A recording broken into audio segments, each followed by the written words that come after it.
नमस्कार, मैं संतोष सिंह और हम बात भरत इनकाउंटर की करने जा रहे हैं। क्या वाकई में भरत इनकाउंटर मामले में परिजनों को न्याय मिल पाएगी क्या? बड़ा सवाल है, क्योंकि सरकार यह दिखाने की जरूर कोशिश कर रही है कि हम इसकी निष्पक्ष जांच कराना चाहते हैं। हम एक ऐसी व्यवस्था बनाना चाहते हैं कि आने वाले समय में कोई पुलिस निर्दोष को इनकाउंटर करने से पहले 100 बार सोचे। लेकिन जो चीजें दिख रही हैं और जो कुछ किया जा रहा है, उससे तो ऐसा ही लग रहा है कि पूरी प्लानिंग है इस केस को रफा दफा करने की। एक तरफ न्यायिक आयोग का गठन होता है और दूसरी तरफ एफआईआर दर्ज होता है, और वो भी एफआईआर उसी थाने में दर्ज होता है जिस थाने में भरत के इनकाउंटर का एफआईआर दर्ज है। वही पुलिस जांच करेगी जिस पुलिस पर भरत के इनकाउंटर का आरोप है। रात के अंधेरे में आरा एसपी भरत के मां पिताजी से जरूर मुलाकात इन्होंने की और भरोसा दिलाते दिखे कि हम कार्रवाई करेंगे। लेकिन बड़ी बात कि जो पुलिस वाले एसपी की बात नहीं माने, जो पुलिस वाले एसपी को गलत सूचना दी और वो सूचना पटना तक आ गई, उस पुलिस कप्तान के उस आश्वासन को परिवार कैसे विश्वास के तौर पर ले? क्या बातचीत हुई है, इसकी एक झलक आप भी सुन लीजिए, क्योंकि बात दूर तलक जाएगी। क्योंकि राजेश शर्मा को लेकर आज के अखबार में बहुत सारी खबरें भी छपी हुई हैं, उस मुजफ्फरपुर फर्जी इनकाउंटर को लेकर। कोर्ट में आप समझ जाइए कि कितने 26 वर्षों से उसकी मां लड़ाई लड़ रही है। हम बार बार क्यों कहते हैं कि सिर्फ पुलिस जिम्मेवार नहीं है, पूरा जो जुडिशियल सिस्टम है ना अपराध रोकने का, सब का सब हमाम में नंगे हैं, सब जिम्मेवार है।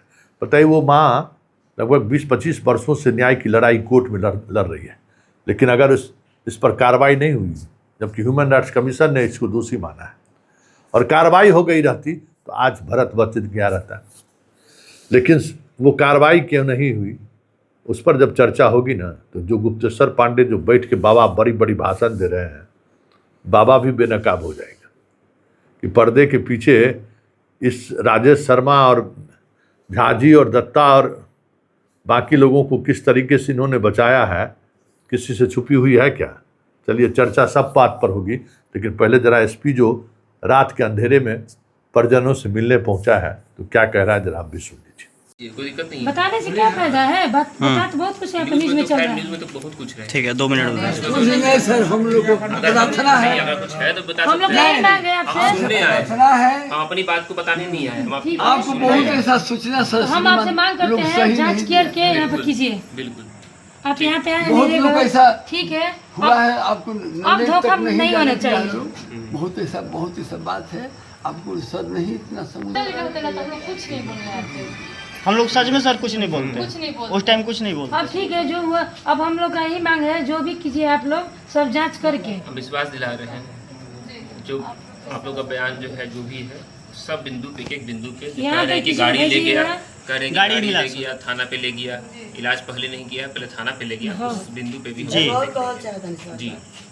गाड़ी हमने एजावत या बिना नंबर के जी, इसमें नंबर प्लेट नहीं है, उस पे नंबर प्लेट नहीं है, कभी भी रात में आ रहा है, रुक रहा है, मतलब शाम में भी आता है, दिन भर में नहीं आता। नहीं, ये नहीं समझ में आ रहा है कि थाने का कौन सा है। ब्लैक कलर का है, ब्लैक कलर। चौकीदार लोग को हमारा विश्वास ना, तो ठीक। आपने सुन लिया। सवाल है कि इस पुलिस कप्तान से क्या उम्मीद की जा सकती है, जिसकी बात न थानेदार मान रहा था, माना न डीएसपी माना, और भरत का इनकाउंटर कर दिया, जबकि ये इनकाउंटर के पक्ष में नहीं था। ये अपने प्रेस रिलीज के माध्यम से संदेश भी दे दिया। तो फिर भी पुलिस कप्तान ने इतना दरिया दिली दिखाई है, वो गए, परिजनों से मिले और परिजनों को भरोसा दिलाया। ये बहुत बड़ी बात है, ये एक होना भी चाहिए। लेकिन इस पूरे मामले को अगर आप देखिए तो 6 दिन बाद एफआईआर दर्ज होना, एफआईआर दर्ज होने से पहले न्यायिक आदेश का घोषणा होना, एफआईआर दर्ज होने के बाद किस जज साहब की अध्यक्षता में ये न्यायिक आयोग काम करेगा उसकी अधिसूचना हुई।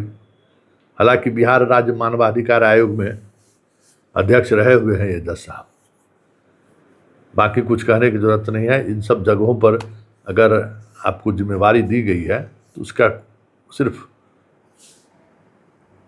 मेरिट टू डिट ही वजह नहीं रहता, बहुत तरीके की वजह रहता है। सारी वजहों को आप समझ सकते हैं। खैर वो समझने की जरूरत नहीं है, समझने की जरूरत है कि इस मामले में 9 दिन हो गए हैं। क्या यह केस अभी भी जिला पुलिस ही देखेगी, जिस जिला पुलिस पर इस घटना को अंजाम देने का आरोप? ये तो न्याय का कोई मतलब है नहीं। कैसे न्याय मिलेगा? सीआईडी कंट्रोल होगा, तय नहीं कर पा रहे।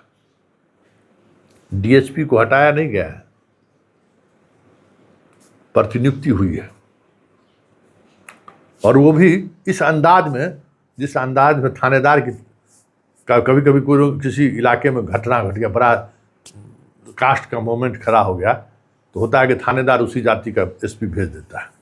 तो पुलिस मुख्यालय भी वही काम किया है कि एगो पंडित जी को भेज दिया जगदीशपुर डिप्टेशन में कि जाइए देखिए, और राजेश शर्मा को मुख्यालय बुला लिया। लेकिन इस पूरे मामले को अगर जरा ध्यान से आप देखिएगा तो कई तरह की चीज़ें आपको समझ में आएंगी, कई तरह की चीज़ें आप महसूस करेंगे इस पूरे घटनाक्रम पर।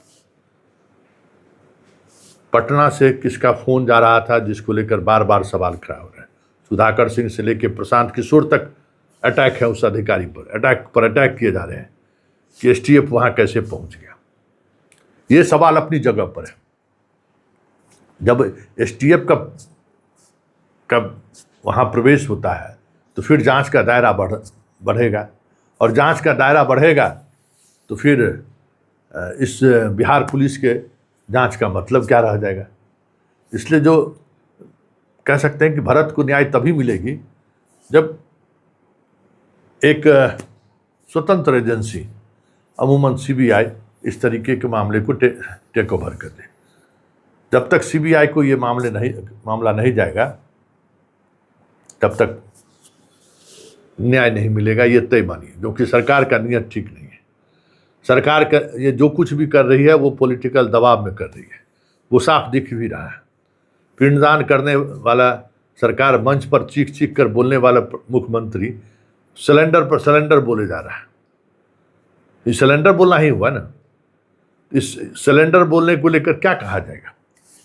इसलिए हमें लगता है कि परिजन को तभी न्याय मिलेगा जब इस मामले में जो सुप्रीम कोर्ट में दाखिला हो गया है, मनन मिश्रा लीड कर रहे हैं मामले की, बस सीबीआई जांच का रिकमेंडेशन हो जाए, सुप्रीम कोर्ट खुद मॉनिटरिंग कर ले। देखिए ऊपर से नीचे तक पूरे उस चेन का खुलासा हो जाएगा जो इस खेल में शामिल है, भारत के इनकाउंटर में शामिल है। लेकिन इस तरफ सरकार को बढ़ने पर मजबूर कोर्ट ही कर सकती है, नहीं तो फिर तो मामला धीरे धीरे जैसे पॉलिटिकल कह सकते हैं कि गहमा गमी कम होगा, वैसे वैसे भारत के न्याय की लड़ाई कमज़ोर होती चली।